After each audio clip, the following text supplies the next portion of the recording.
Well, I mean, the problem is that I kind of need like a longer power strip, like the cord to be longer, but I haven't found one that's more than just like the foot or so, you know?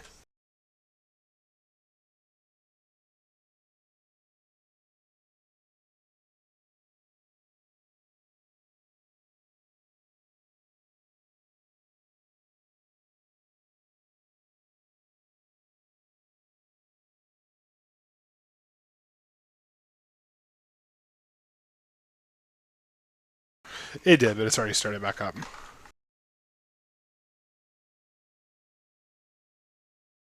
Why? What'd you guys do?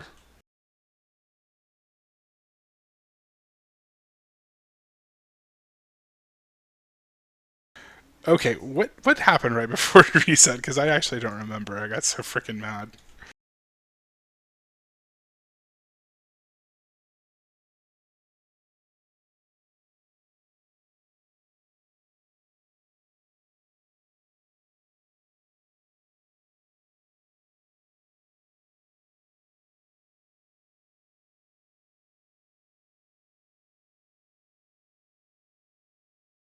I think maybe we did. Let's have him roll real quick.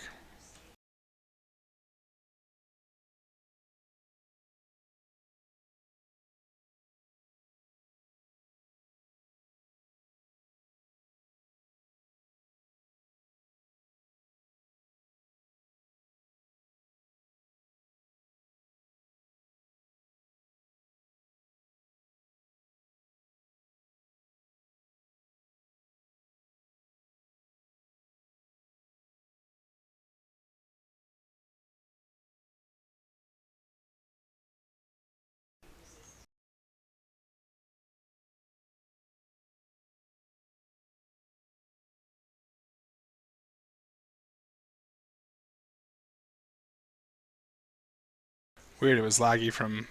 Oh, it doesn't matter. Alright, so we'll say that hits.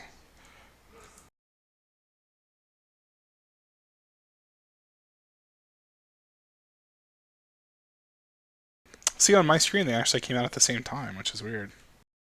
But you saw them earlier?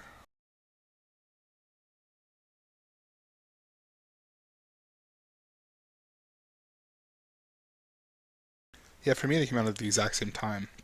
That's weird.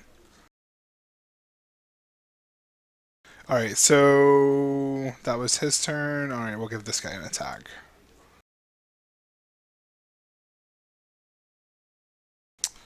He is going to attempt to grapple you and toss you into the fire.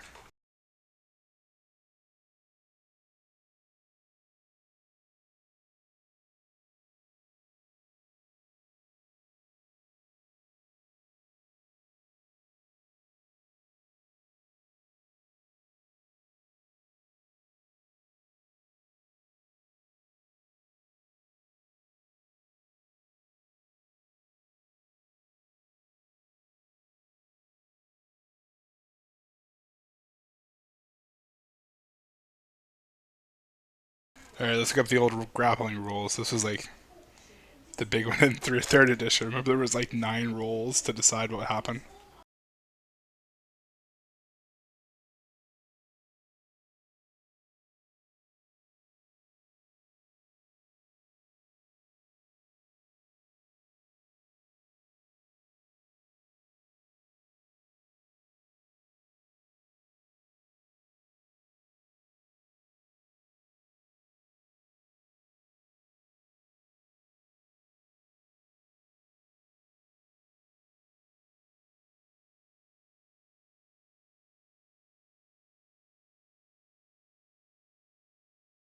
Alright, so yeah, you're grappled, shoving a creature. You make a strength athletics check contested by the target's strength athletics or dexterity acrobatics. If you win, you can move the target 5 feet. So next turn, he'd be able to toss you into the fire, assuming he wins the check and still has a hold of you.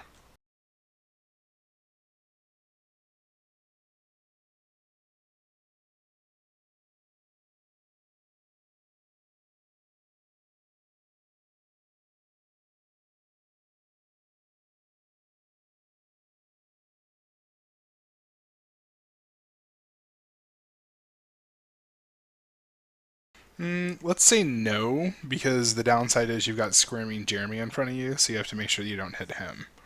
So he's still just as difficult to hit, actually.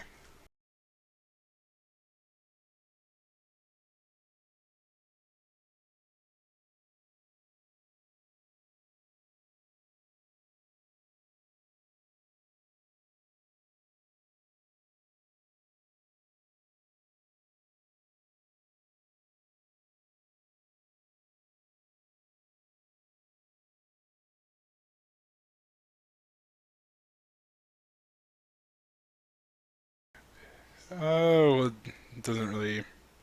Well, he's not exactly flanked, no. Well, he's not grappled. Jeremy's grappled. Well, he could like move Jeremy in front of you, so it's not like he's unable to defend himself.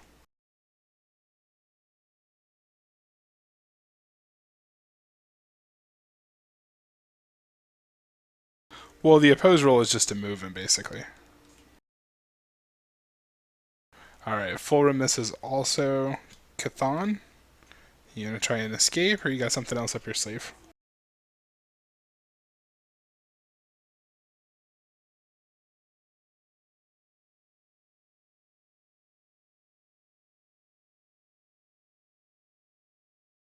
Well, you don't have acrobatics, do you?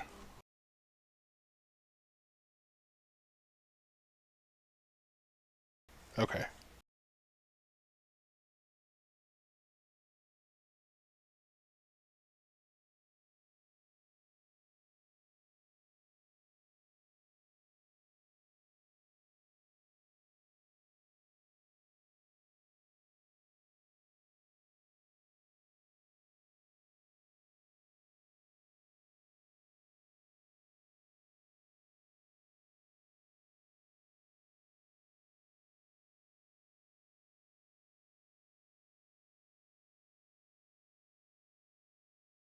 All right, so he succeeds at keeping you grappled.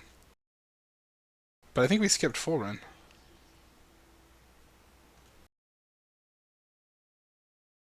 Oh yeah, he was attacking and missed. All right.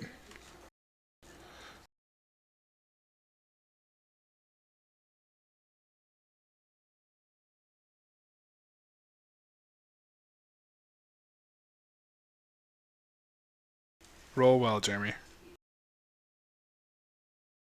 Looks like it was a tie. All right, let's re-roll.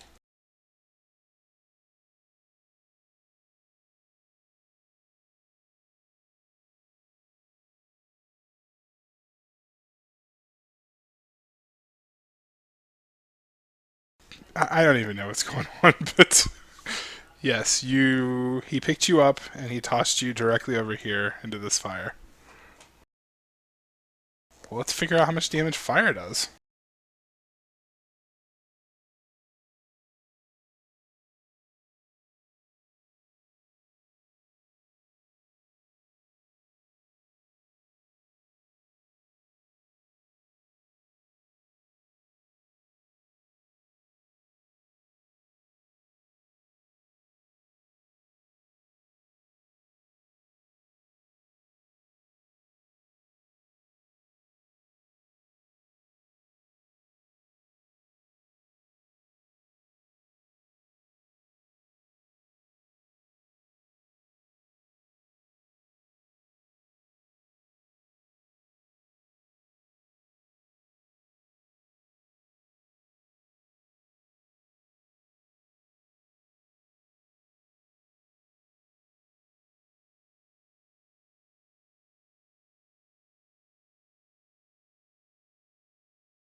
Alright, 7 points of damage.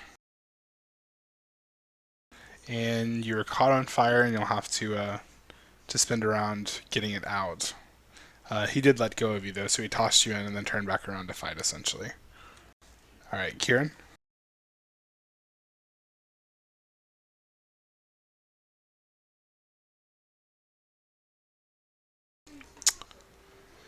I hate to say it, Jeremy, but why don't you go ahead and make a dexterity check?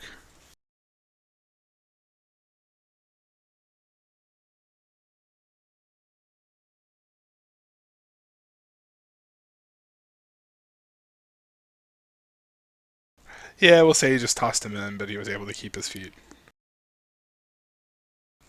Because otherwise he'd be face first into some burning wood.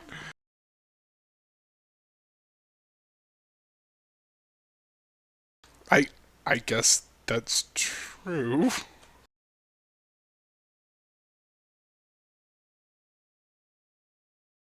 So offhand hits.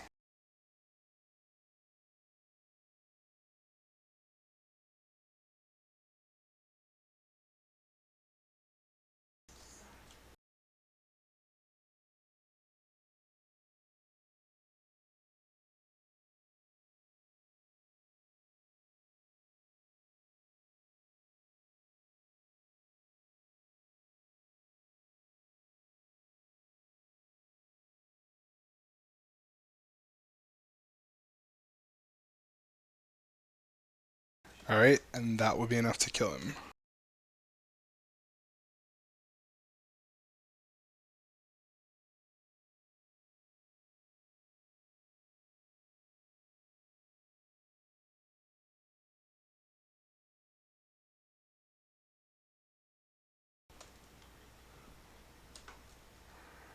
Unfortunately, right then, the entire building has caught on fire.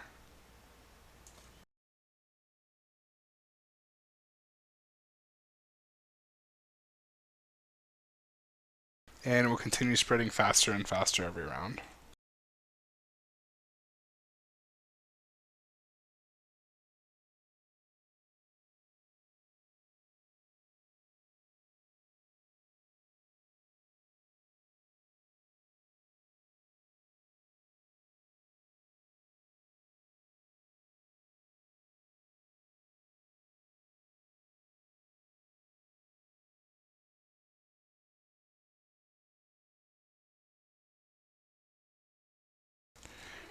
Alright, you guys crash through the flames, jumping out into the streets. Everybody takes 1d10.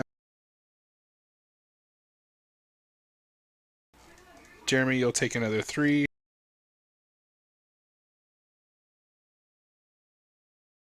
You're a slippery rogue. I'll let you do it.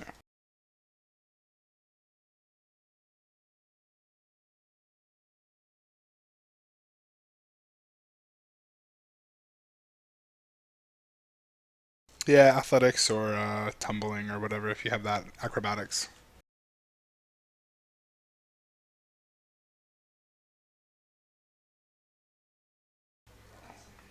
Did you just roll a d8?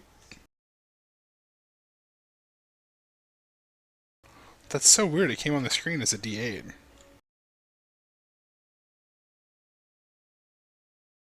Oh, okay.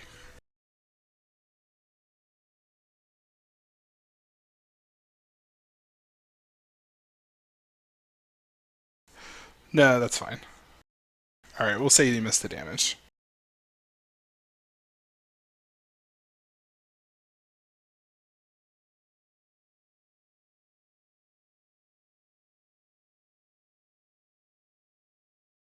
Alright, so you jump out into the street. You're incredibly hurt. You see that there's several other buildings that are now going up in flames. It looks like what they may be doing is systematically moving through the outside of the town, burning down some of the buildings.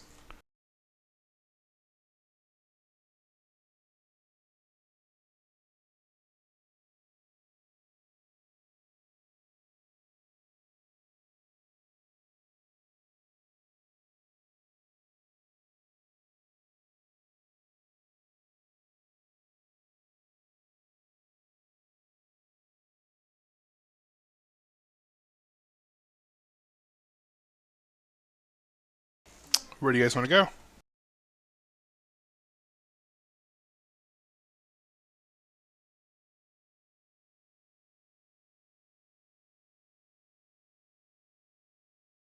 So you're just gonna head out of town as quickly as possible.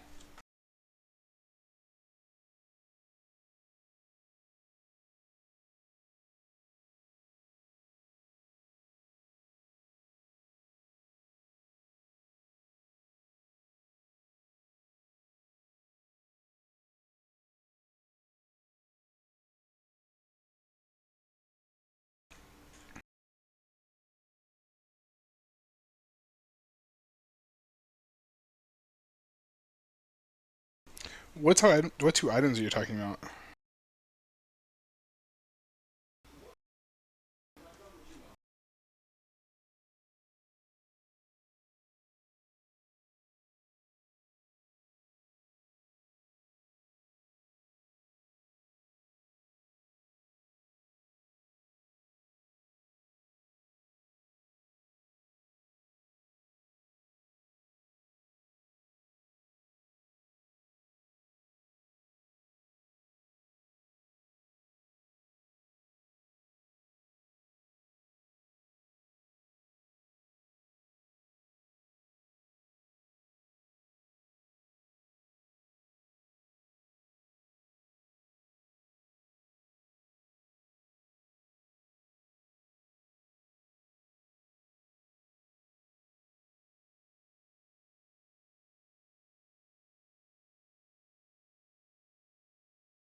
All right, as you begin moving through the very edges of town, um, the fire and the malaise have both spread, sort of in tandem with each other. There are people who just don't seem to care that their homes are on fire. They're sort of standing outside watching it with just like mild interest, maybe. Um, there's a few people who have gotten caught on fire and are making no effort to put it out. Um, it looks like they're not trying to burn down the entire city though. If you look around, it looks like they may just be causing a distraction essentially.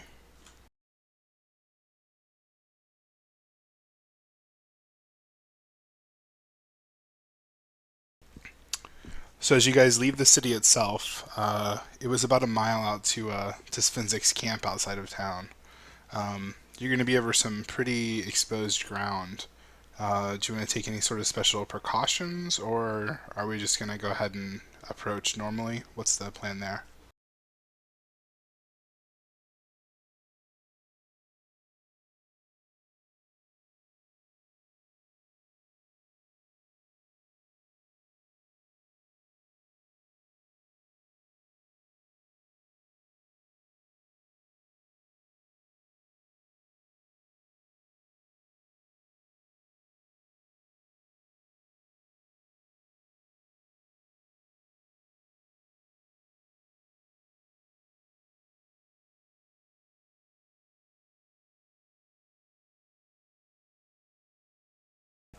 Okay, as you approach his camp, his men have actually moved. His men, quote unquote, have actually moved further forward. They're still standing in a line, but they're actually like only a quarter a mile from the city at this point. Um, excuse me. Only a few of them have actually gone into the city, but it looks like the rest are ready to converge at any time. Um, uh, looking into the distance, it looks like his camp has actually been completely broken down. You're able to push past his men. There's no resistance from them. Uh, After a few minutes, you reach a clearing where Svenzik is standing there with Alina. She's on the ground. She looks like she's been hurt, and Kellic is standing next to Svenzik, looking kind of proud, actually.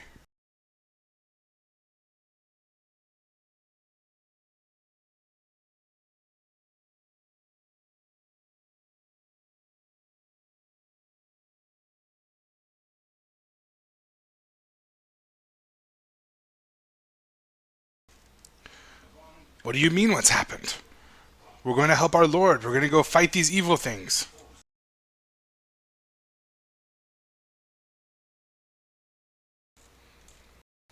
Burning the city? He looks over at Svenzik, who is basically just standing straight forward, or staring straight forward. Nobody's been burning the city. Why would anyone do that?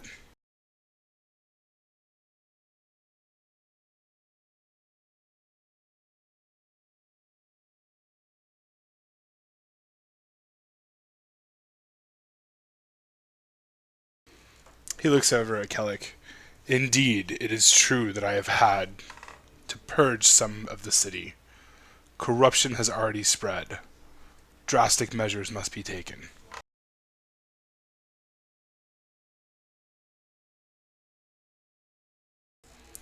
Well, but you're sure we didn't hurt anybody that was an innocent? I mean, you're our great king. There's no way you do that.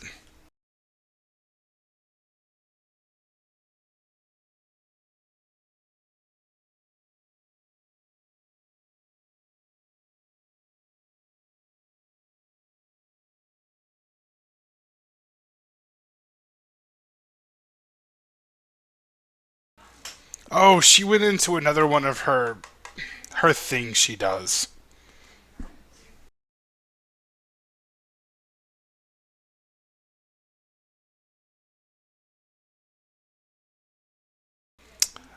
She seems to actually be completely knocked out.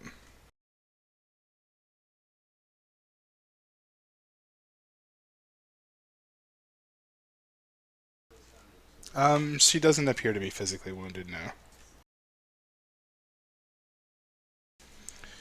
Alina will be fine. This happens all the time.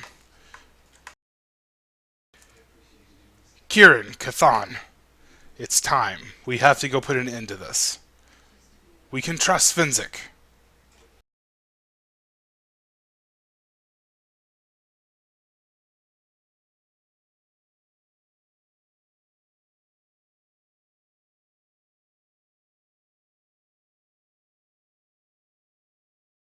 He starts to look angry for the first time.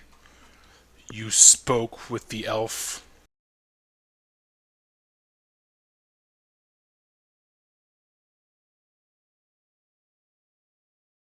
And what did she say?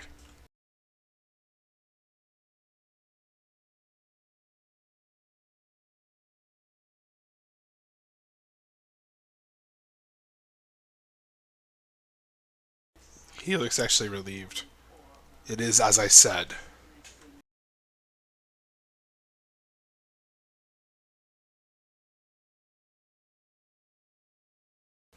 The betrayer?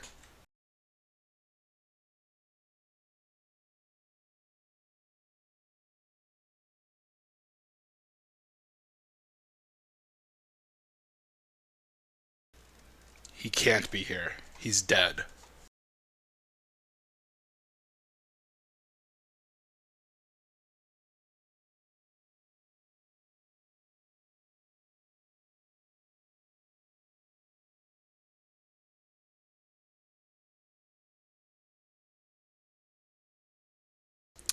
Underneath his helm, you can actually see the slightest trickle of sweat drip down his forehead.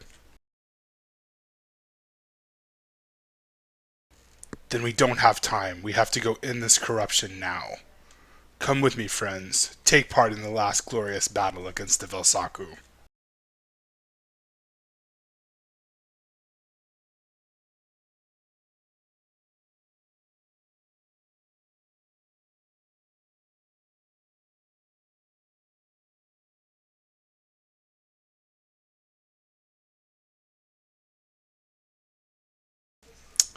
It very likely could have been.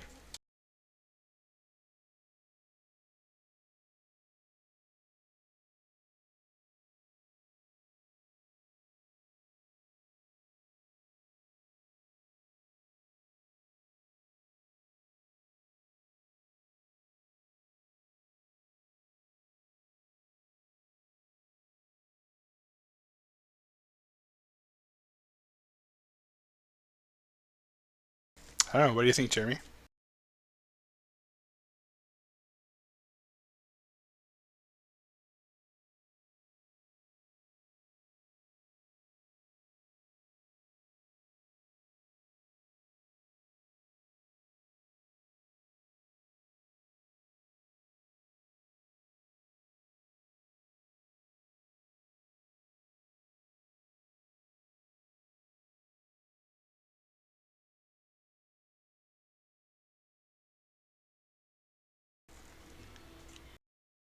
Everyone in Stormport will die tonight.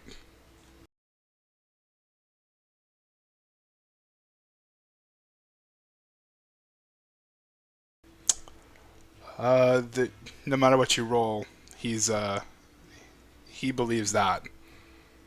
Now, if you want to,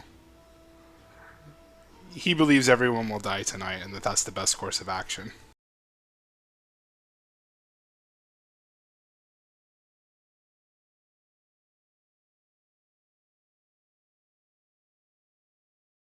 Boy, I do not care if they can be healed. Do I look like her? He points down at Alina. Do I look like one of you? He points back at you. I'm not a healer. I'm not some child sniveling around trying to heal those in battle. I care about winning this war.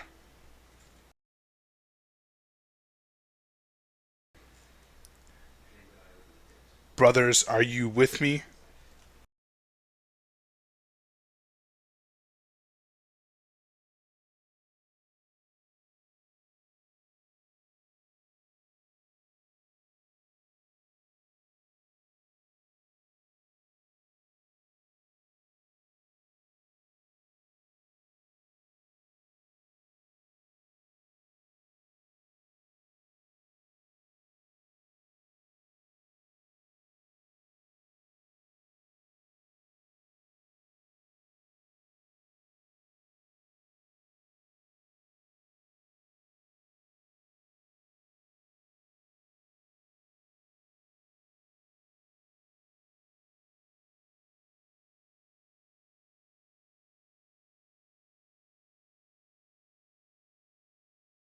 I am glad seen the way. Come, men, let us prepare.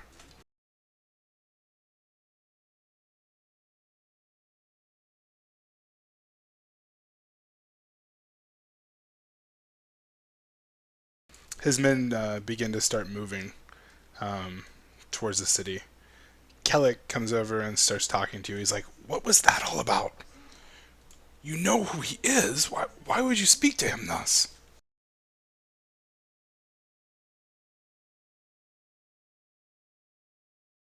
But you heard him. It had to be done.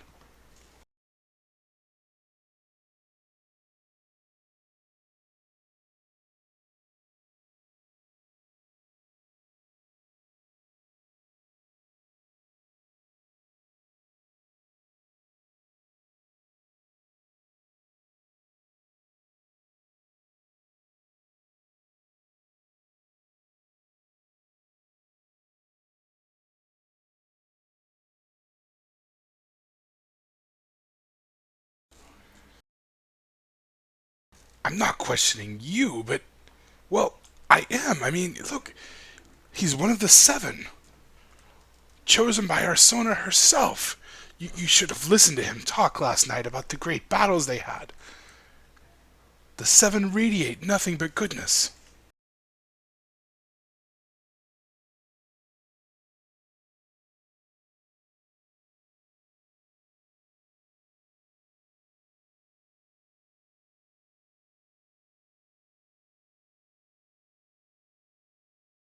I, I of course I do, but I'm so confused.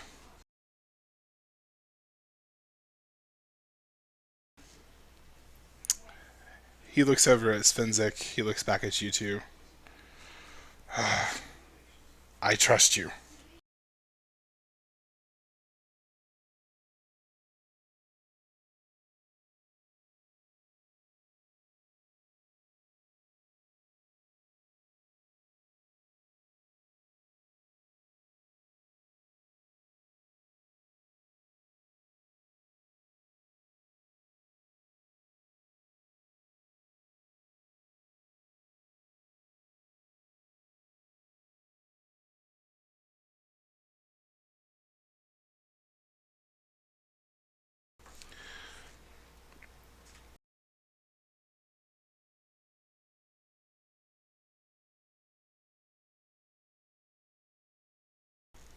After walking over to his men for a few minutes, Svenzik comes back over. Brothers, you know what I need. Hand it over so that we can march and destroy the blight upon this world.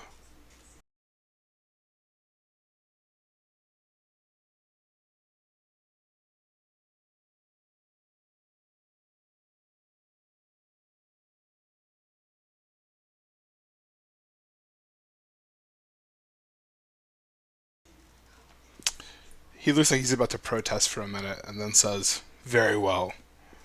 The last of our number will be arriving momentarily.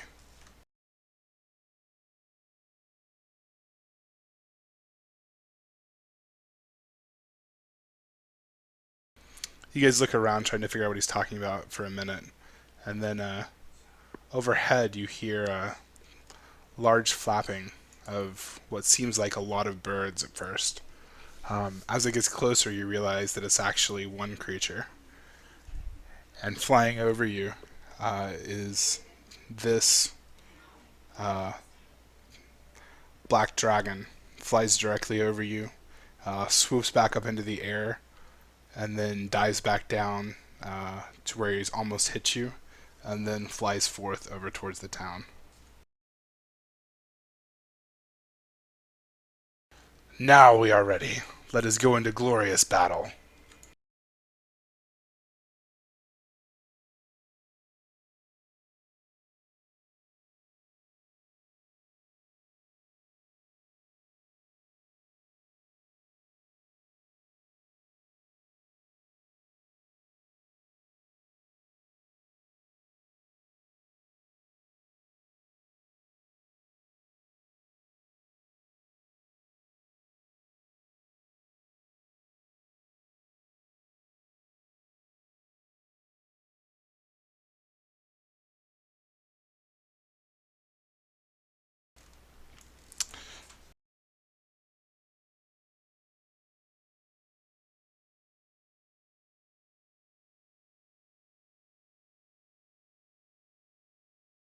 Alina is still passed out. Kellic actually tosses her over his shoulders.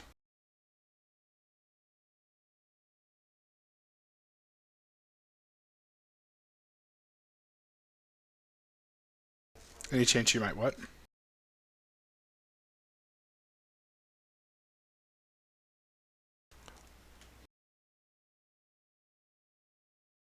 No, you guys are marching like right now.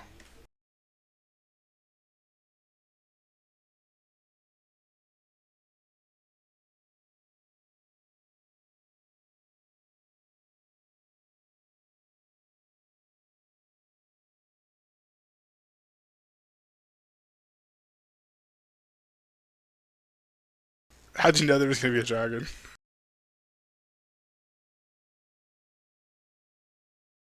Luckily for you, he's not a very large dragon.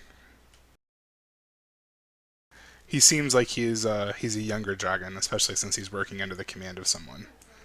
He doesn't look like he's really independent.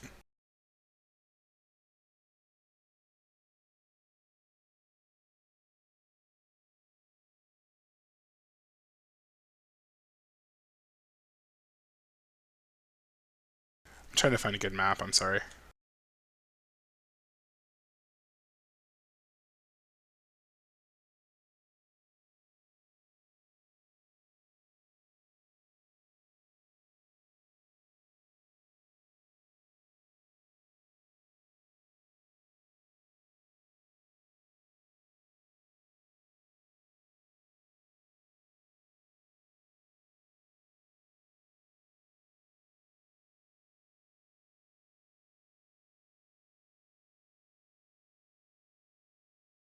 Well, I haven't really given you access to any.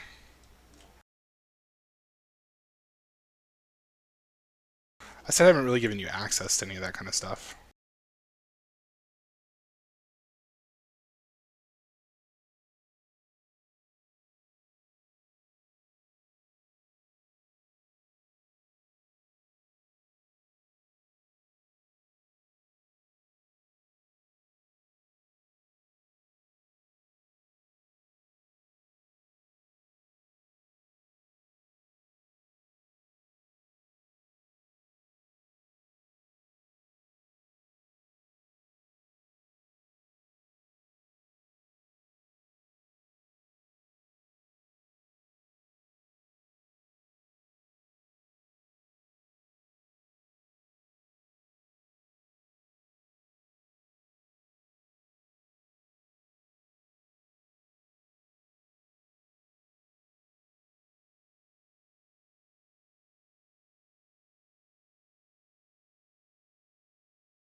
All right, as you guys move through town, Svenzik actually basically restrains his men. You walk past a lot of people uh, who actually seem to be perking up a little bit now that Svenzik is there. They take notice of him. Some people start whispering about who he is, pointing at him. Nobody makes any sort of uh, any sort of like means to run or anything though. Um, the town guard, what's left of it, and has seemed to resist the problems with the Malays, is basically been busy putting out fires. Scott, you actually see some of your men also have been helping with the effort to put out fires. Uh, so they're essentially anything that would resemble like law in the city is really tied up. It becomes pretty obvious after a few minutes that you're moving towards the square in the center of the city that we've been to before. I think I have you guys on the battle map, don't I? Yeah. Yeah, you guys have been moving towards this square here, essentially, where you found the really odd-looking statue. Um, Svenzik walks out front, but his people are basically flanking you all around. Uh, the dragon has been flying over the city, and a few times you've seen it fly down and breathe its acid breath at certain things. But it's in the distance, so you can't really see uh, what exactly has been causing it, or what exactly the reasoning is.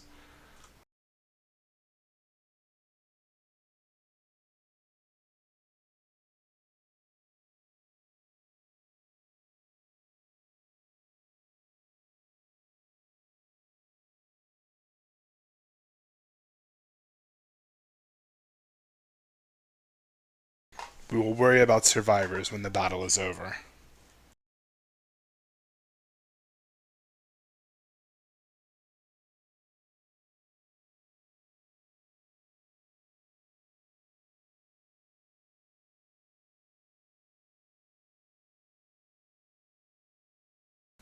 He just sort of grunts and keeps walking.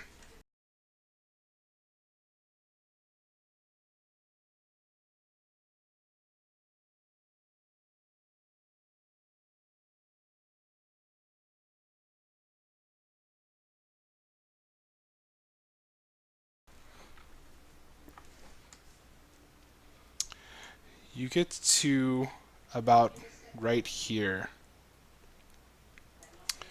and then all of a sudden in front of you, uh, you see uh, a very, very swift movement, and you see this man basically standing in the interchange in front of it.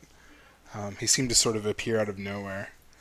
Svenzik stops immediately, takes out his two axes, and says, "Men, the betrayer is here. You must kill him."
And heads towards the elf to attack.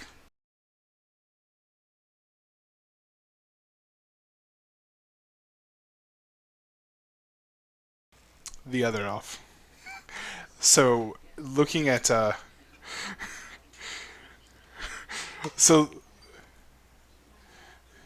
yeah, looking at Santosh, he's actually uh, he would be considered like a drow essentially. He is a very dark elf. His skin is completely black. You can best barely see the elven ears poke out from under his hood.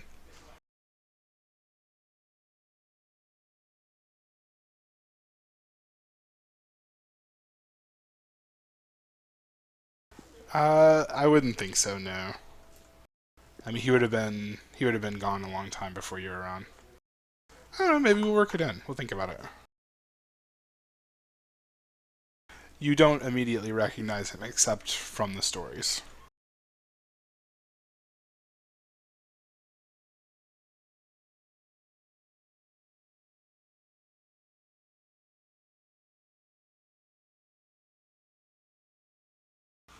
Svenzik turns towards you now. You will fight or you will die.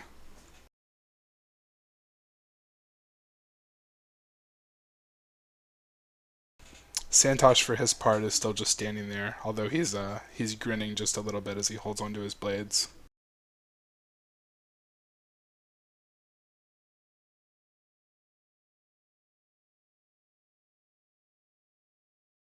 Before you go, hand over the artifacts.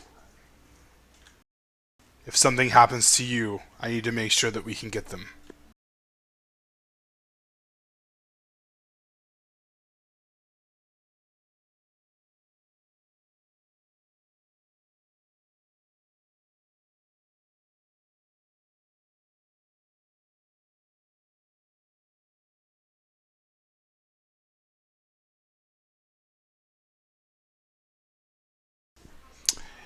At that point, he actually lifts his axes up and and gestures towards you as if he's going to attack if you don't hand them over.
So as he's basically standing there waiting to see what will happen with you, the dragon comes over and instead of heading directly towards Santosh, he actually bears towards your group and prepares to breathe his acid.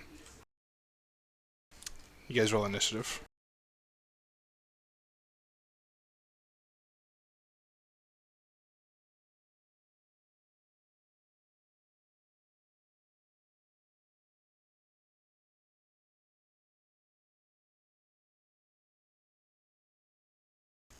Right in here, actually.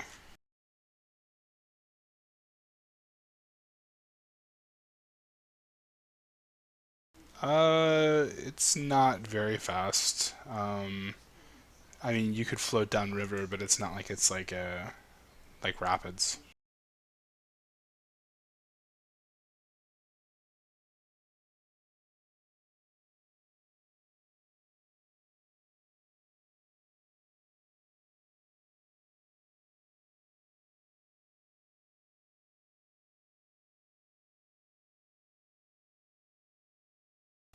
Both of them.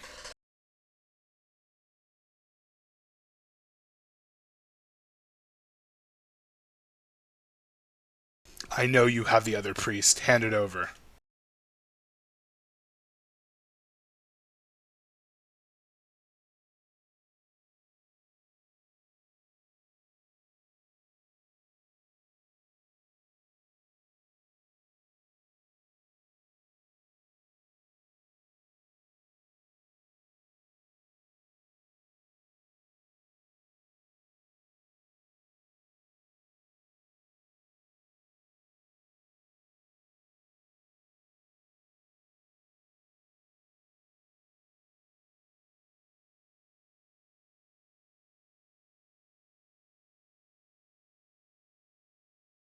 The holy water doesn't seem to have any effect on him.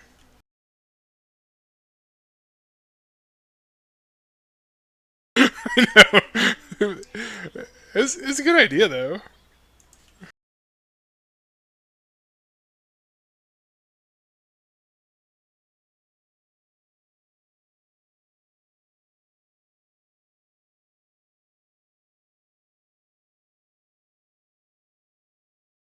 That would be a pretty cool power though.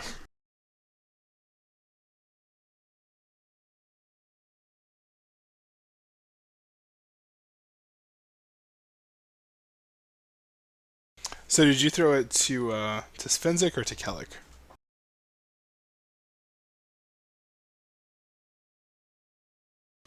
He catches it and then runs over to Kellic incredibly quick, uh, kicks him down to the ground, and takes the other one. Um, just then, sort of all hell breaks loose. Out of the corner of your eye, though, you see a familiar sight. Um, a very, very handsome-looking horse with a rider on top that you've seen before. Riding in from the west is Bosco. Um, it looks like they've actually gotten up their artifact and have brought it behind them in a cart.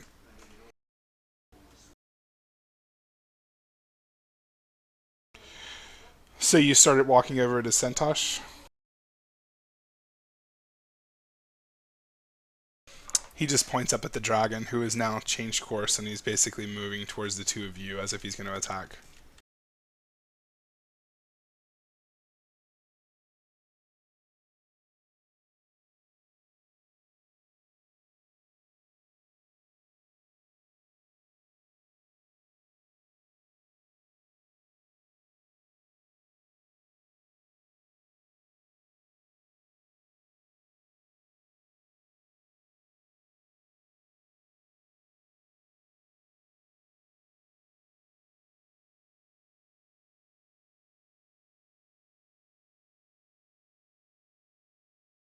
Indeed, it is time we talked.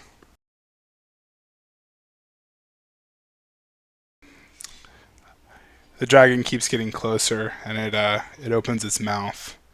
Um, it gets within range, and a a huge line of acid springs out from it. It gets to within just a few feet of you, and then everything seems to have stopped.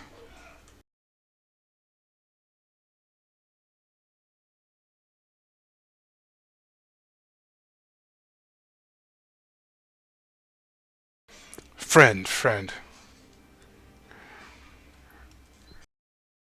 don't drown yourself. Come this way. Let us sit and talk a while.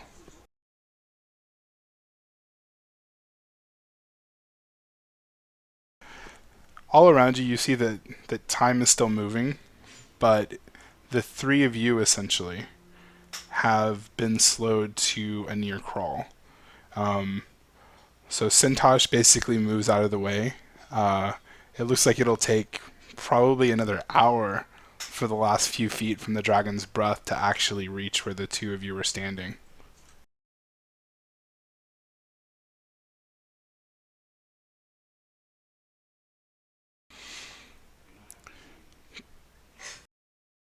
I'm here to tell you the true story. Cathan, get away from the river. Come over here.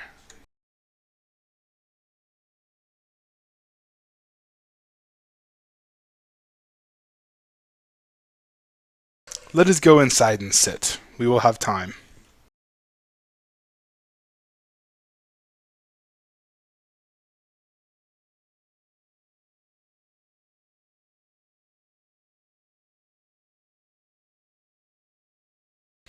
He takes you inside what's essentially someone's house. Um, they've actually just started trying to run out of the house, screaming as the dragon is getting closer. He picks up a chair that had gotten tumbled over, brings it up to a table and sits down on it, then gestures for the two of you to do the same. The people are just sort of frozen halfway through running out of their houses.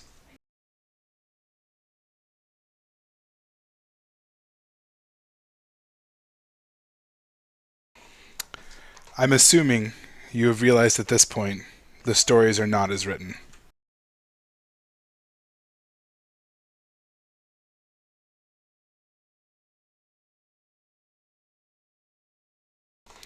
Indeed, although sometimes those who seem to be victors have actually lost. I have been known as the betrayer. The story goes like this. For 100 years, we battled the Velsaku. At a time when we thought that we had lost and were pushed back to our fortress in the south, the Cloud Giants came to our side and helped us push back the evil forces to the north. However, as we got deeper and deeper past the spine of the world, we knew it became harder and harder to actually get at the creatures without losing more of our forces. For several years we tried to make headway and we could not. The number that died, it was astounding. So during that last push, I was able to sneak into the castle. The Zanzimak Tower that the fiends had created. I was able to find a way that we could go in undetected. The 7 of us, along with Ersona, we entered the castle. When we got inside, I realized that it had been a trap. You see, we had taken chances with what we had to do to defeat the Velsaku. I'm assuming that you have never been able to damage one of them. Is that correct?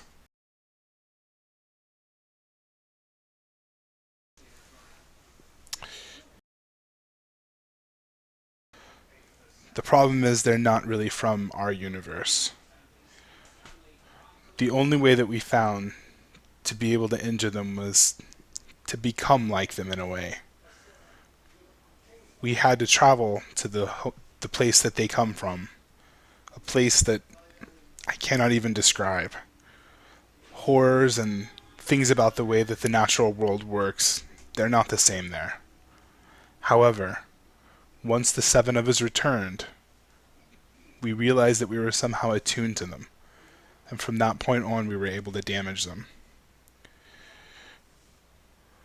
We led the armies against the fell creatures. We helped push them back. While the masses were able to defeat the other monsters, only we were able to actually strike at the Velsaku. When we got inside the Zanzimak Tower, however, I realized that something had happened to my compatriots. 5 of them had been entirely consumed by the Velsaku. The story goes that I betrayed everyone at that point, and Ersona sacrificed herself to steal the Velsaku outside of our world. That's partially true. What actually happened? The 7 actually lost that day. Our entire world was lost that day. In a last-ditch effort, Ersona sacrificed herself to seal the Velsaku out, but in her last moments even she said that it would not be forever. Only I was able to keep my wits. Unfortunately, Kalina, out at this point, her mind broke when it happened. She actually denies that the events happened at all. So their version has been told for years and years and years, generation to generation, because that's what she believes. There's no maliciousness in her. There never could be. However, the stories have been false.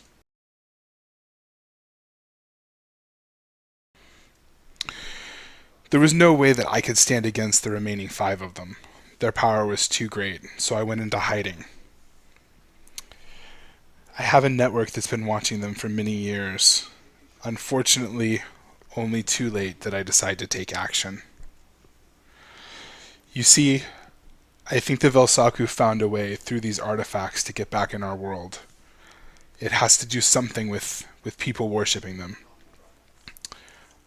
My people are partially to blame. We actually worshipped the Velsaku before they even came to our world. It is said that my tribe actually helped bring them through originally. The original horrors that came here looking for whatever it is that they want. We're still not entirely sure. We brought them through. Now, they were somehow able to put a piece of themselves back in our world, these artifacts. And it kept drawing their power in.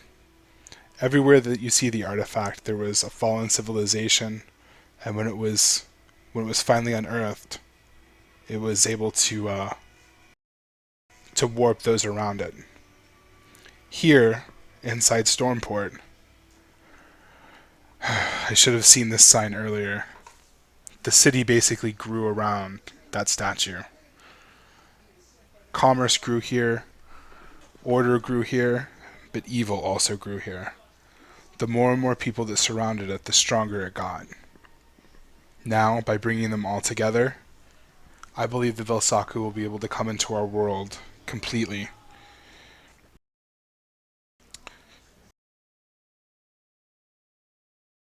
I'm afraid that's correct, Chthon. Tonight, and I have no doubt that they will succeed, they will burst open the gates and be completely in our world again. Unfortunately, I failed you all. You see, the signs have been there for years. Fell creatures springing up in remote parts of the world. People disappearing for no reason. This is exactly the same kind of thing that happened 1,000 years ago. I should have recognized it, but I didn't.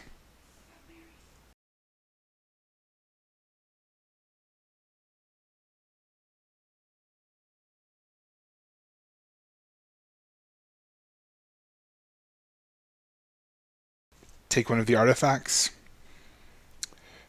I think we're too...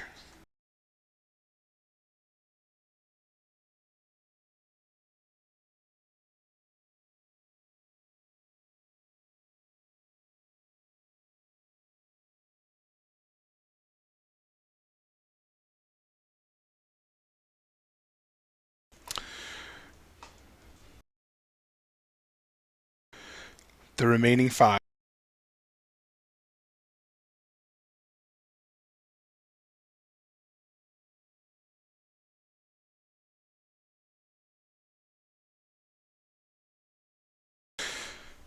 This battle will not end today.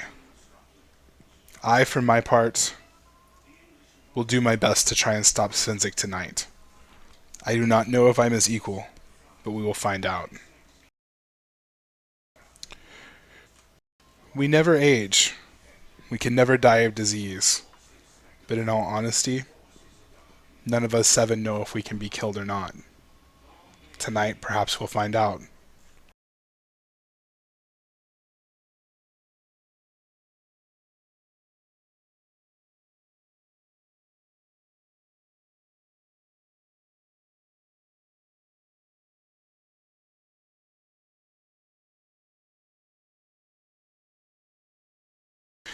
I don't think so. I've been watching you from the distance. The one you call Alina reminds me so much of Kalina, actually. Her sight, it is very much the same. If she has seen that it will happen tonight, the Velsaku will return. You can fight it if you want, and you can die tonight. Or you can do what I should have done and get ready to restart the war.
Wait, I'm confused. I never wrote it so that the story said there was only one.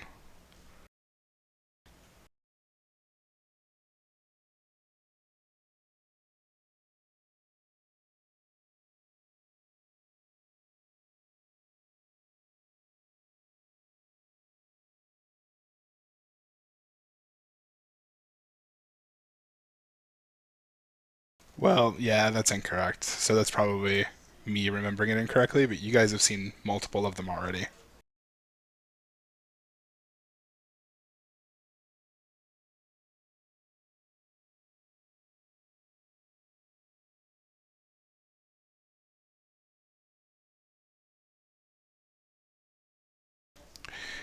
Have you ever fought a demon, Cathan?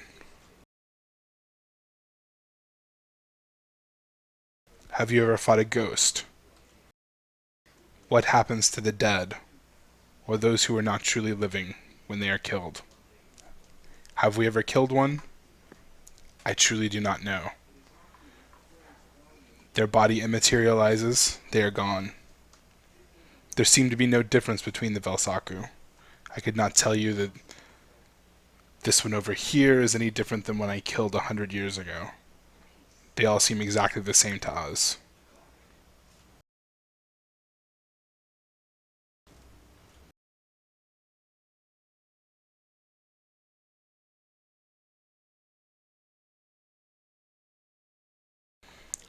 Understand also, even trying to understand their intentions will lead you down the path to becoming attuned with them. I have withheld parts of the story. You can find them. I have given you the breadcrumbs for finding them. Whether you truly want to know, that is your choice.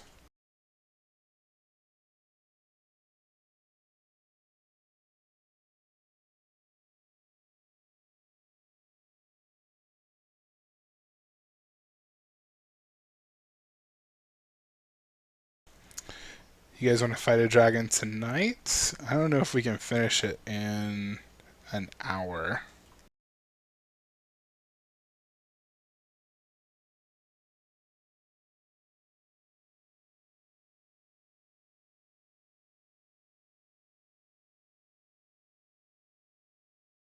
Well, you get a surprise attack on it since, it doesn't know where you are.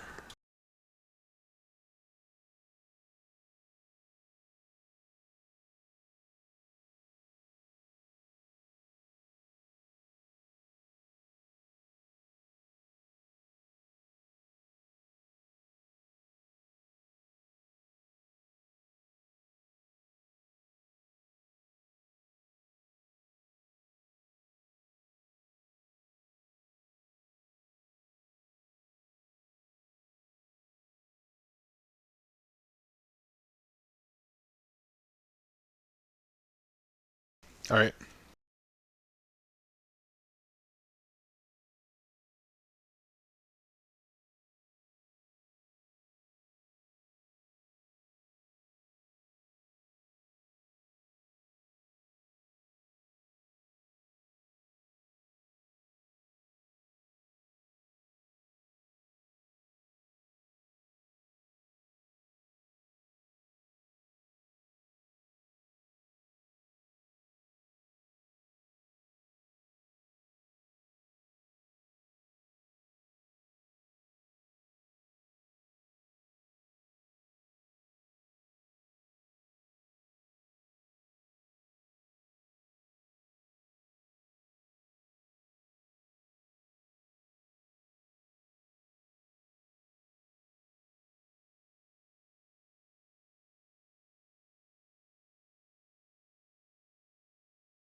Well, thank you.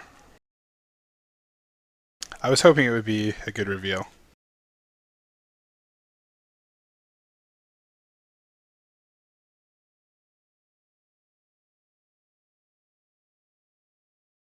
Yeah, Jeremy and I came up with this concept like 3 years ago.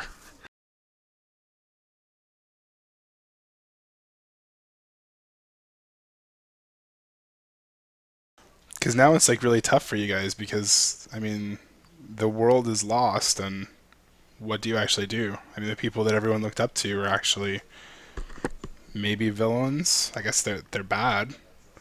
Um,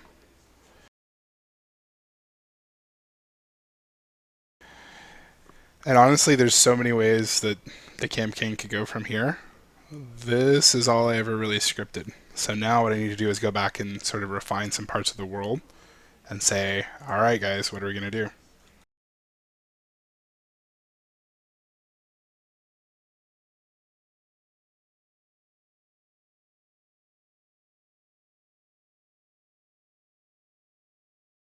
Yeah, I mean, currently the gods are locked out, but that's definitely one thing you could try is getting them back.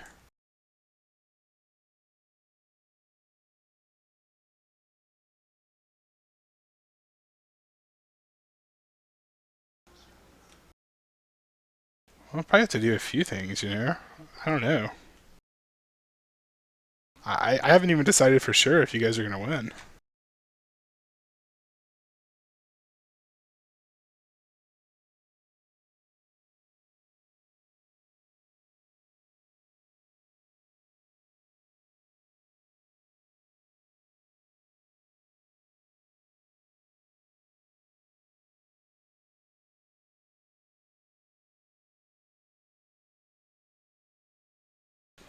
I've been watching you for a while.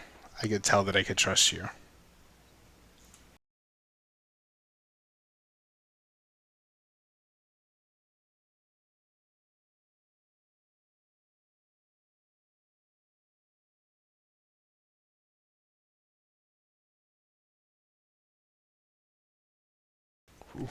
What is that ring?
Indeed. Thank you. You will find others willing to help you. Perhaps my time is done, though.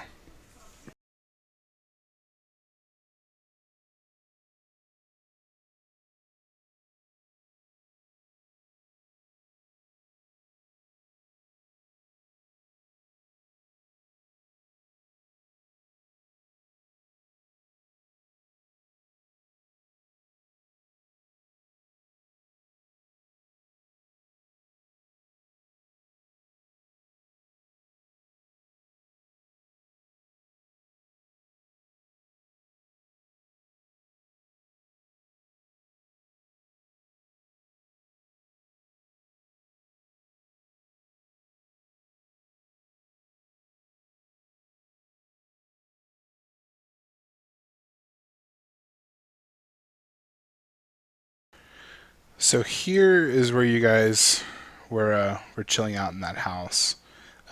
This is basically where you guys were standing before you went inside. The uh, the acid breath has moved like a few inches since then. Um, After you guys rest for the night, though, you can see he's actually significantly weakened himself to try and get you guys the rest that you need to fight.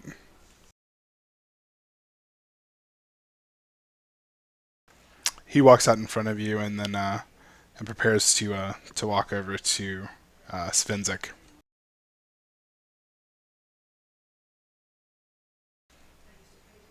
Yes, Kieran.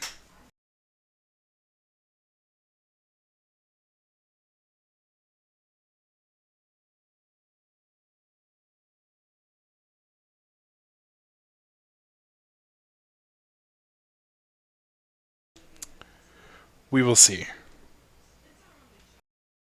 Good luck.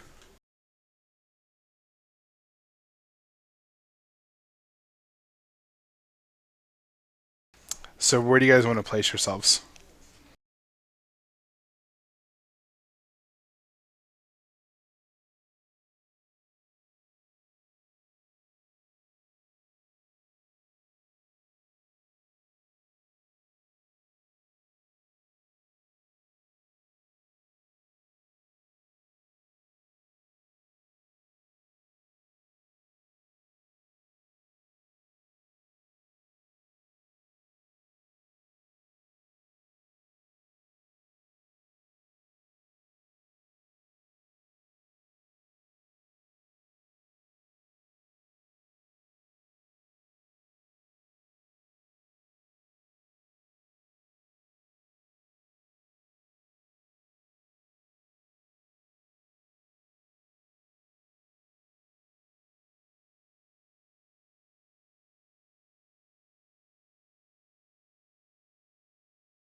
So basically, that's the house you guys went into. Uh, this is right where you and Sentosh were, right before the breath got you. Um, is starting here okay, or do we want to? Do you guys want to move somewhere else in the city?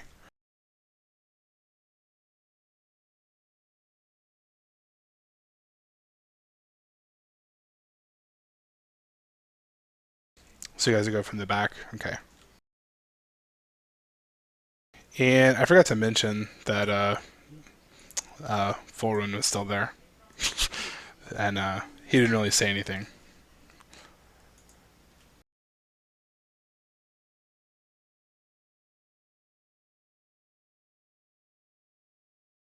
No, no, I'm gonna say he was like awake the whole time. So he's been healed up too.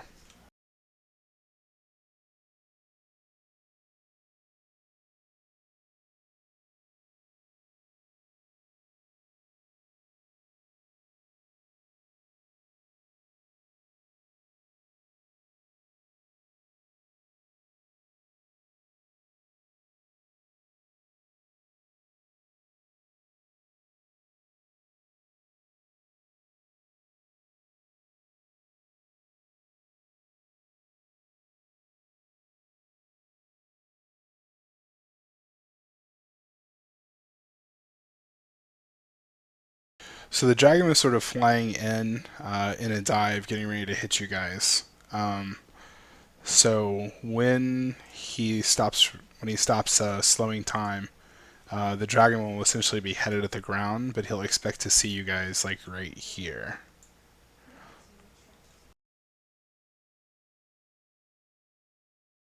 I think Fulrin's gonna step over here. His idea is the dragon will come out here, and then he'll charge it from the side.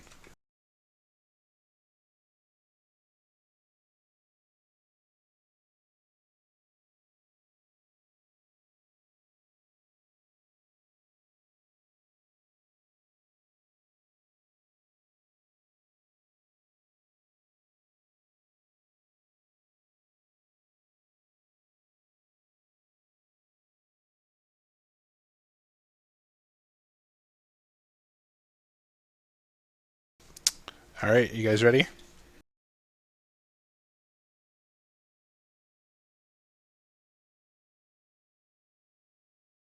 All right, let's roll some initiative.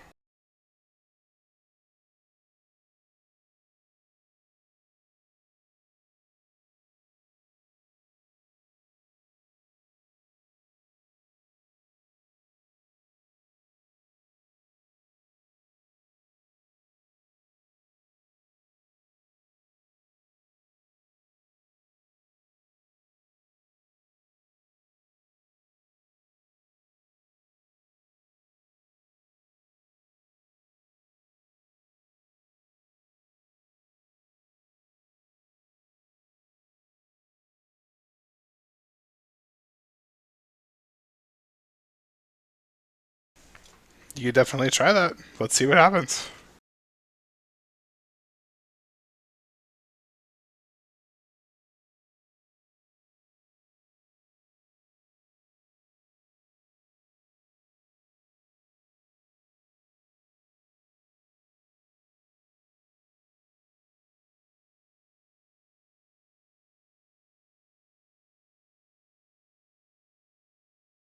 I'm actually starting to feel sorry for this poor dragon. It's gonna be like a slaughter with the amount of preparation you guys have for it. So you're gonna jump on him right before he speeds up time again, so that you're on him like as he speeds up, basically. Or did you want to jump off afterwards?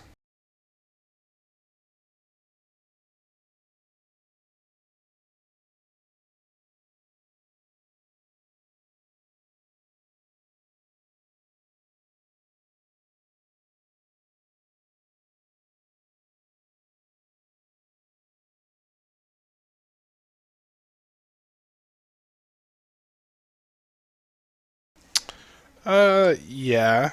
Uh, and then if he starts flying, we'll have to just play it by ear.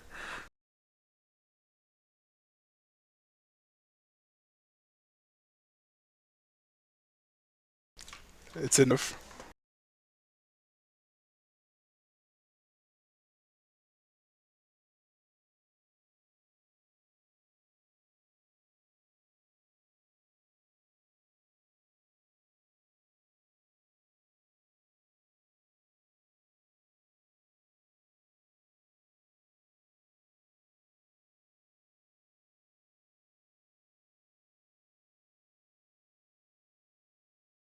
You'll just be a hobgoblin.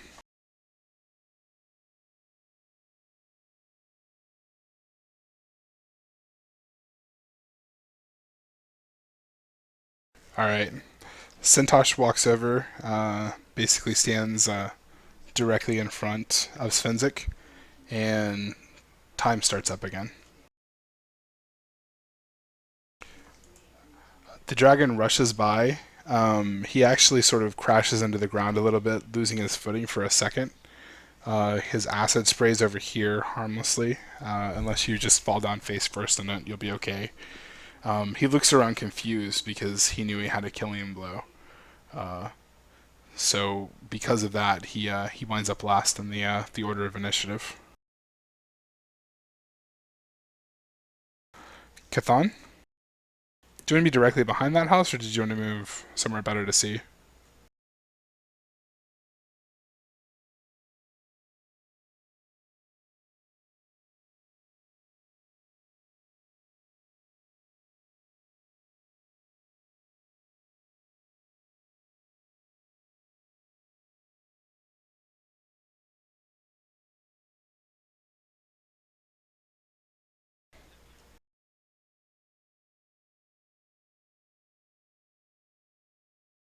Well, what kind of spell is it?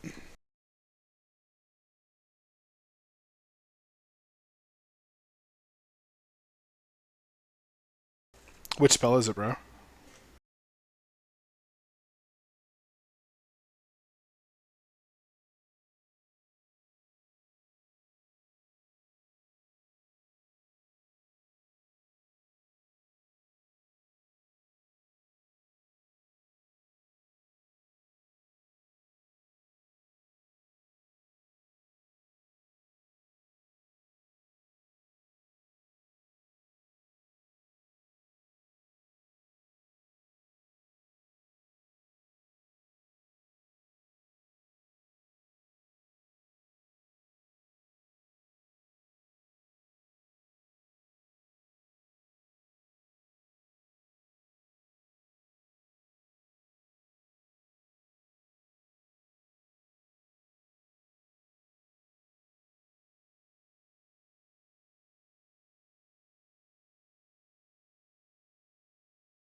points I gave you. What are those called? Uh, Inspiration points, yeah.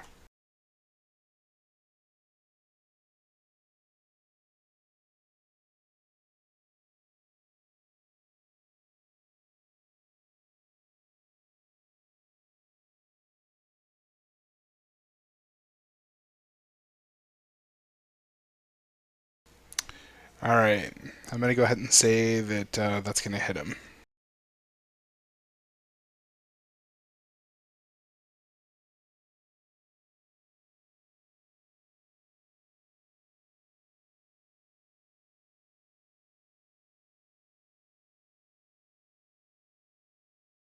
And then the next attack against him this round has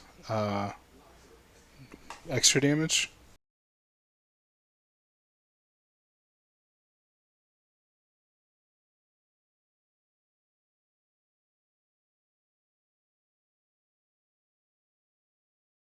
Alright, Fulren charges in and attacks with his Warhammer.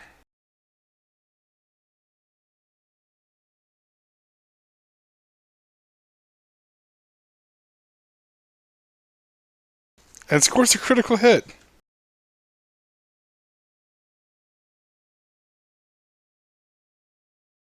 Yeah, I just couldn't let you waste it.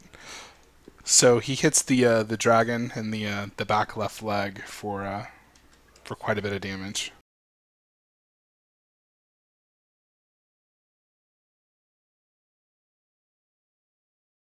Kieran, your turn.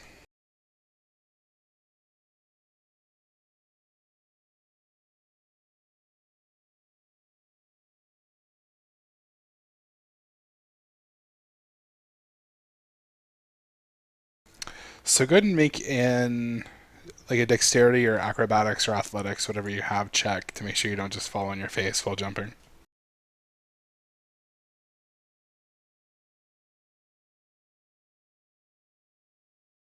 Alright, yeah, that's definitely fine.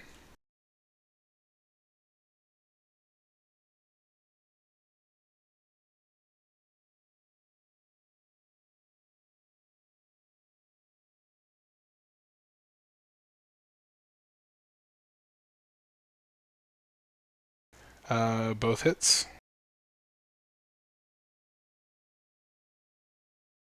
Yes.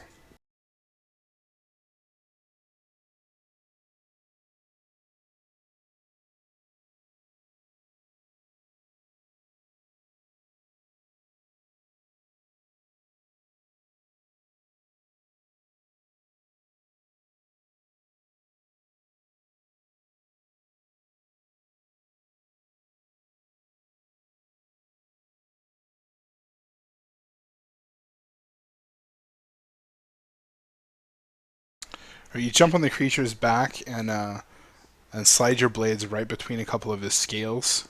Underneath, you see that you hit some sort of like vital artery, and he started uh, bleeding out all over onto you. You're now covered in dragon blood. It's slightly acidic, but it's not enough to damage you. And he's like screaming out in pain and anger right now.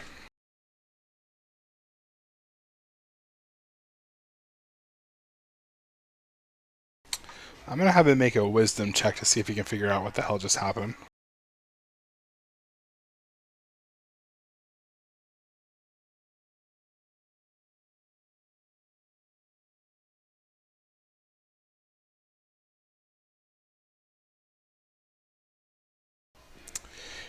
He is really not sure what's going on. He turns with you on his back to to attack at full run.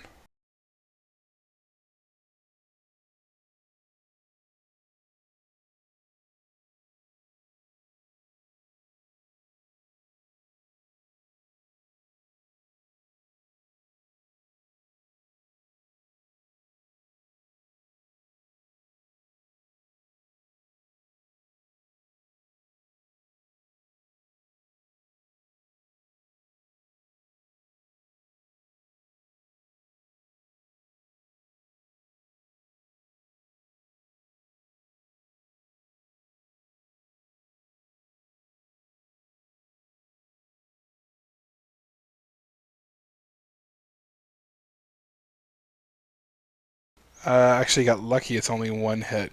He has a 19 armor class.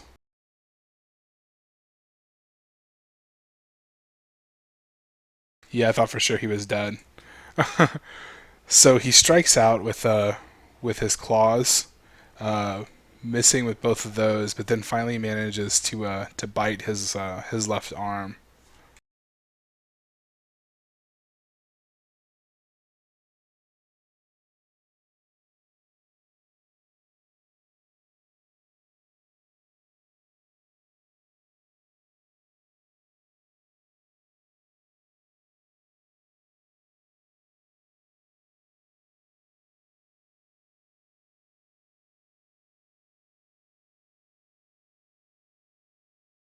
So Fulren screams out in pain as you see that the acid from his mouth streams into the wound that he just created with that bite.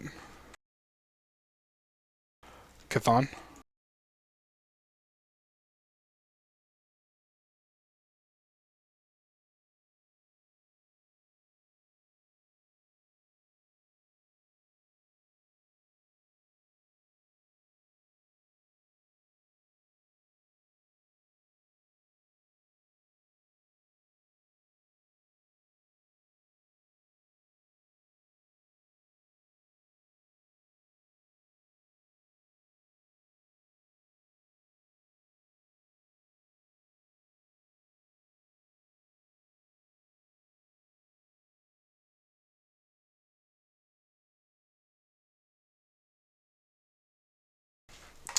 Why is what not working?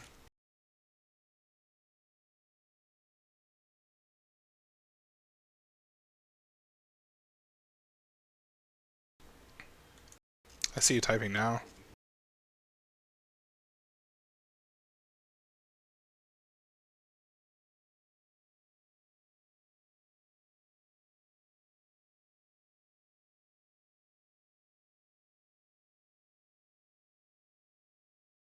So is that a healing check?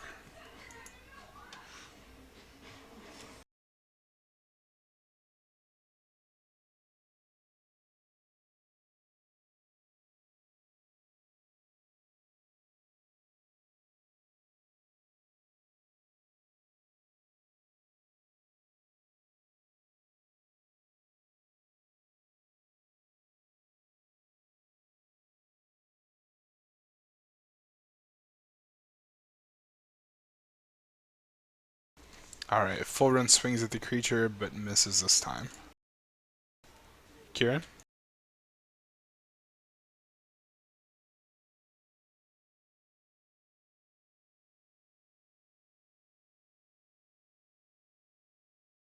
Once he figures out that you're on top of him, he's going to be really pissed, though.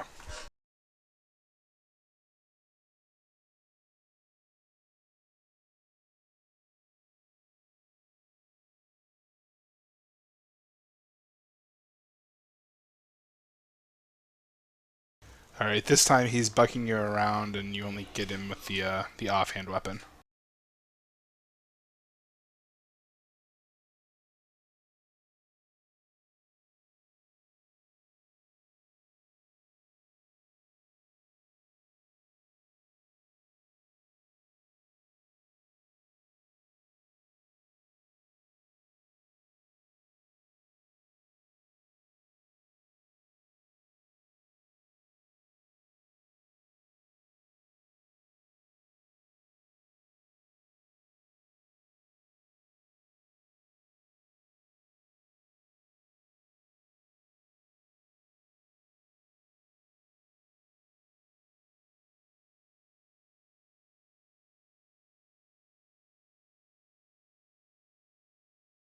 Alright, Scott, he is going to try and fling you off of his back, so make an opposed strength check or a dexterity check.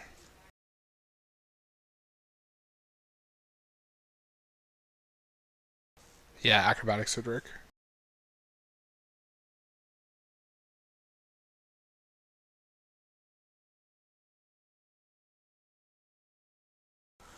Alright, he is able to toss you off of his back, we'll say in this direction. So I'm going to say that takes up one of his attacks. He's going to go ahead and make a claw attack on each of these guys.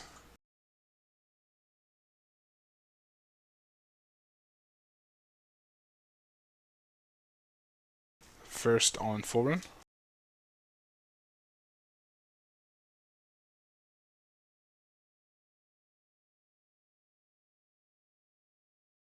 Okay.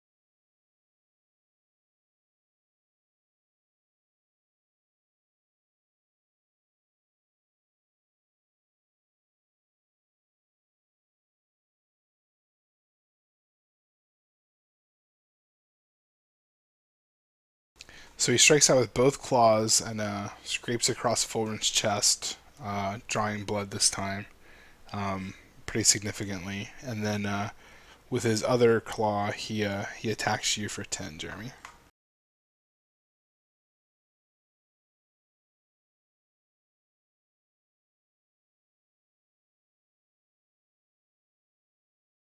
All right, your turn, Chthon.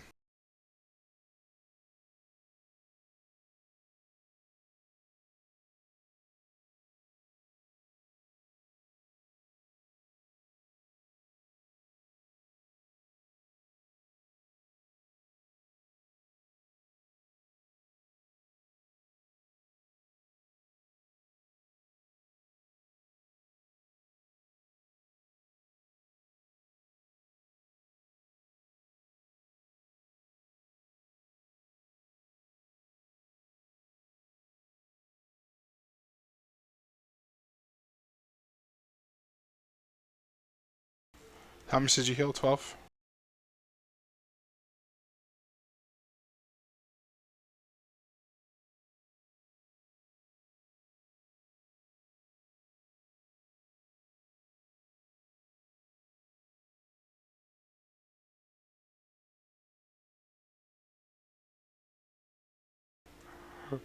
Oi! Fulren could really use an extra attack. He's really kind of underpowered right now. Or maybe he just didn't do his build well. I don't know. He's just not that helpful. All right, Kieran.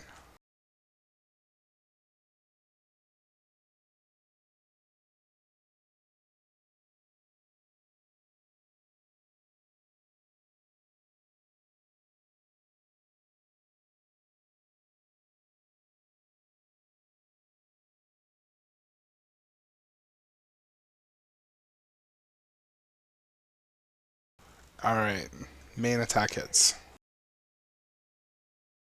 Ah, that's true. So both will hit.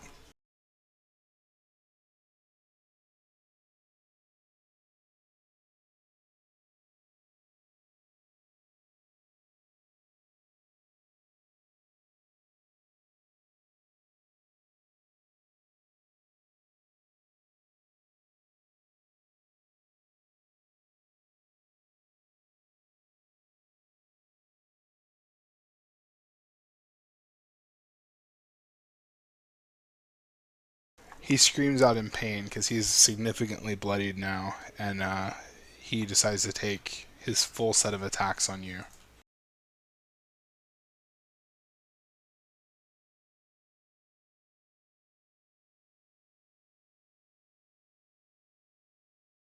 What's your AC, Scott?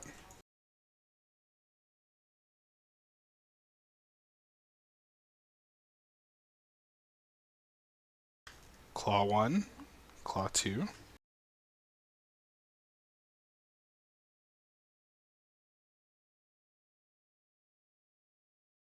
and Bite.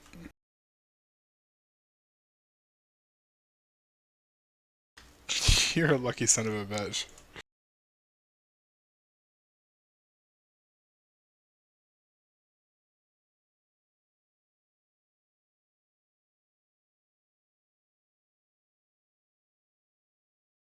Well, he just did it.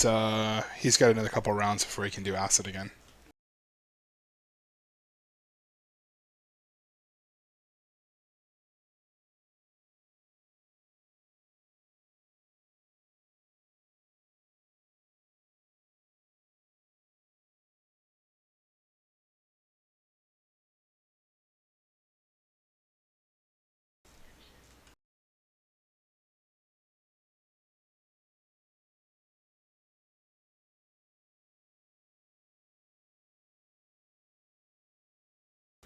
All right, Kithon, your turn. Since he's young, he doesn't even have a tail attack.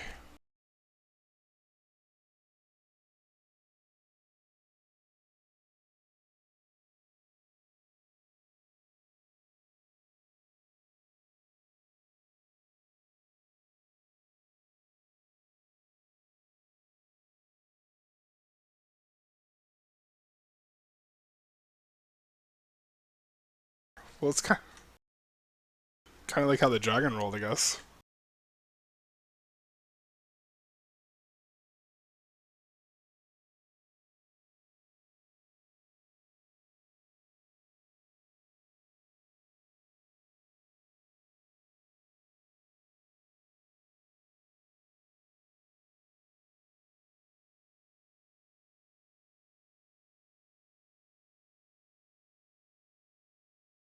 All right, Fulren finally hits the thing in the side with his warhammer. He actually crushes its back, left foot, uh, and it's sort of limping along, trying to attack you now, Scott. Your turn.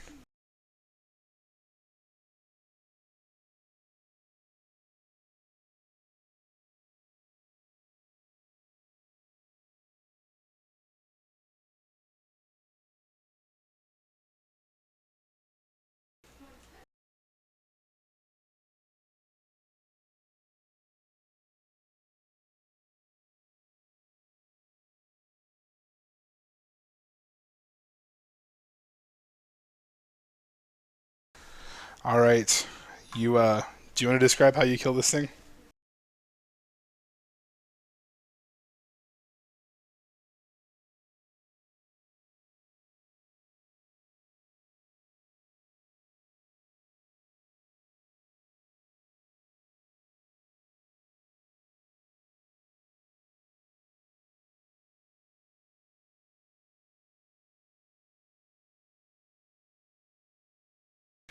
He starts trying to scream out in agony, and then realizes he has no voice.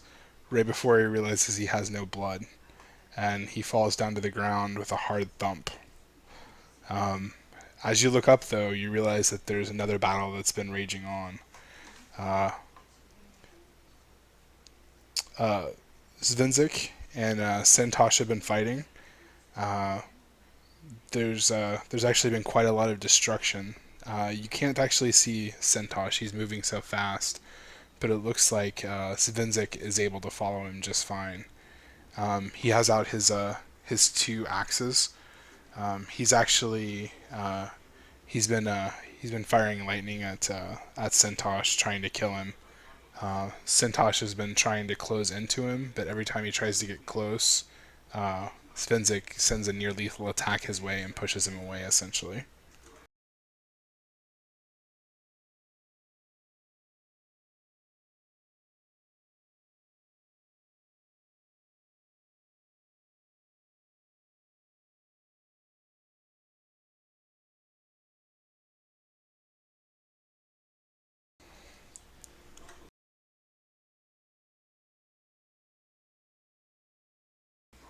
So Kellic, you find him a short way away watching the battle. He's got Alina uh, on his back. Um, Svenzik's men seems to have either moved throughout the city or moved towards the central square, which is not too far away. Kellic has basically been watching them fight, sort of in awe. He's not very smart, so he hasn't really made any move to try and get away or anything.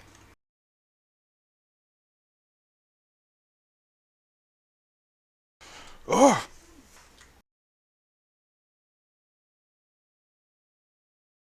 but but we've got to stay and help fight the Velsaku.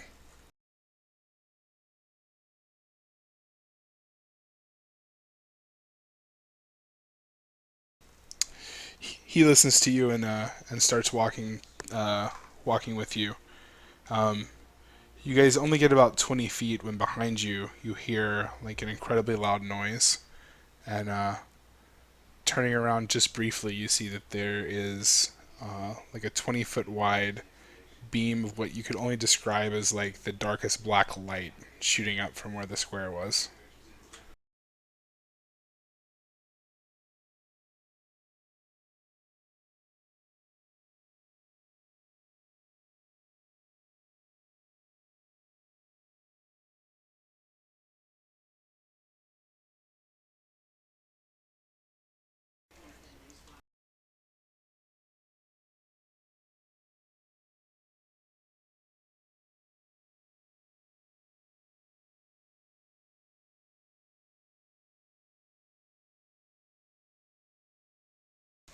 You find Bosco, and he's walking over, and he says, "I thought it would stop them. I really thought it did. I'm the one that actually did it. Those things."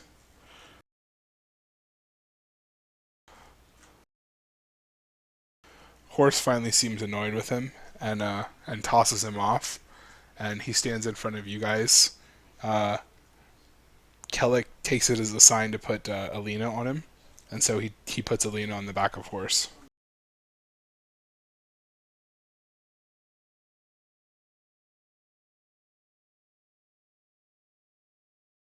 As you guys start running through the city, there's a sound that starts rising. Um, it's a sound as if there's like thousands of swords clanging against each other. Fulren stops in his tracks and says, "I've heard this sound before."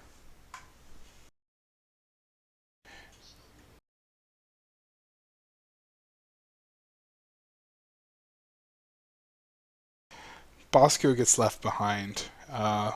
Some of your men are with you, and you guys begin crashing through the city.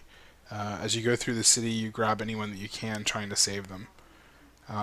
Behind you, though, you hear the sounds of destruction. It sounds like the buildings are being torn down. You hear the screams of people dying behind you. Uh, you keep running through the city, and it seems like hours it takes you to get through the city. The whole time, uh, destruction and death behind you. As you get outside the city, you crest yourself on the top of a hill and look back, and you can see that the fire has destroyed most of it, and yet part of the city just seems to have never been there. You don't see Sentosh. In fact, you forget about Sentosh. You forget about Svenzik. You forget about all the men that you lost. You forget about Bosco. You forget about everyone except who's standing right there. And then all of a sudden, the malaise even hits you guys. You can no longer resist it. You can't fight anymore. You all just sort of stand there for a few minutes looking at each other. And then Horse just walks away with Alina on his back. Kellic wanders off.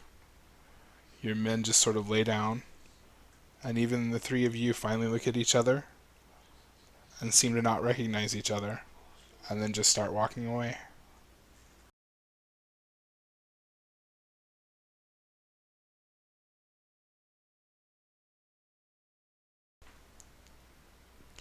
Years and years later, you're back in the present day. And you finally had the memories of what happened revealed to you again with Alina's help. So it's been several months, but sitting around are Borsk, uh, who was not there, so he doesn't have any memories of the event, of course. There's the three of you. Um, there's Borsk's daughter. There's her name is Torin, Alina and Svenzik, and oh my gosh, how could I forget his name? What's the kobold's name?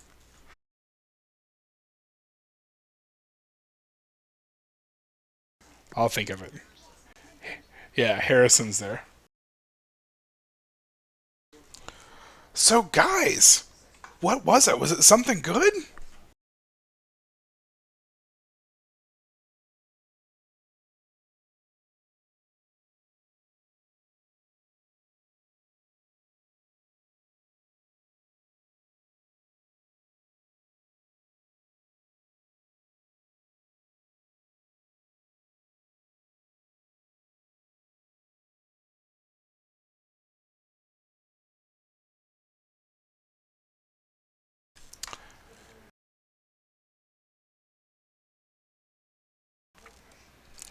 I don't know. I like a good story.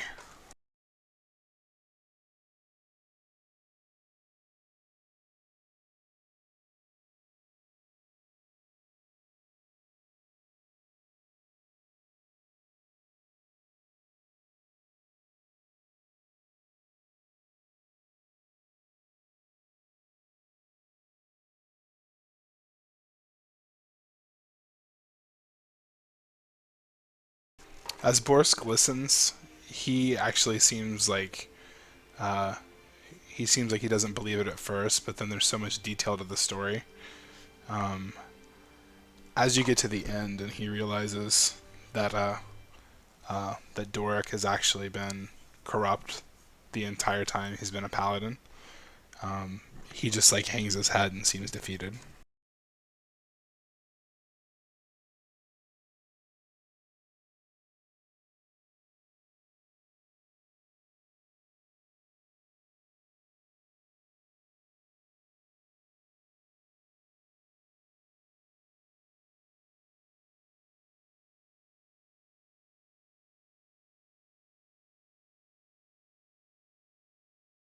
Bloody hell, it makes no sense. If he's evil, my power comes from him. How am I able to heal the sick? How am I able to turn the undead?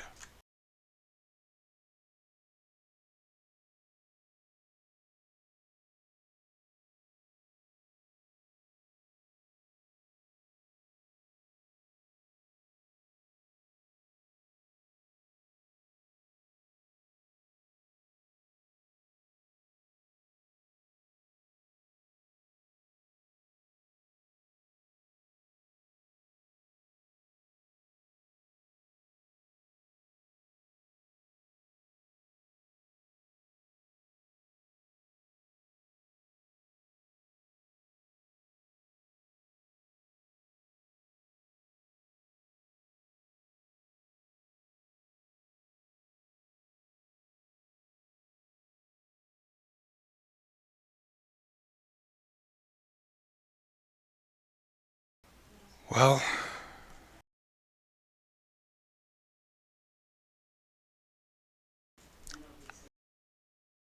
then where do we start?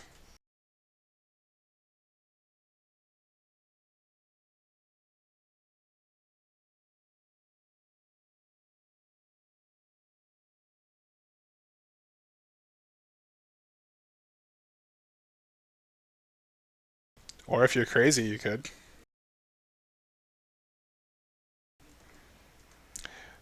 I have not. The future seems very uncertain these days. Everything seems in flux. I can tell you this: the barrier between the worlds, it is not as distinct as it was back then.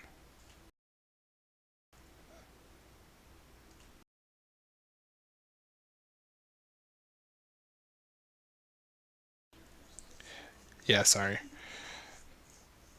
The barrier between the worlds is not distinct as it was back then. Things are more in flux. The barriers are very, very thin. Although I have not seen any presence of the divine forces, I believe they could still be out there.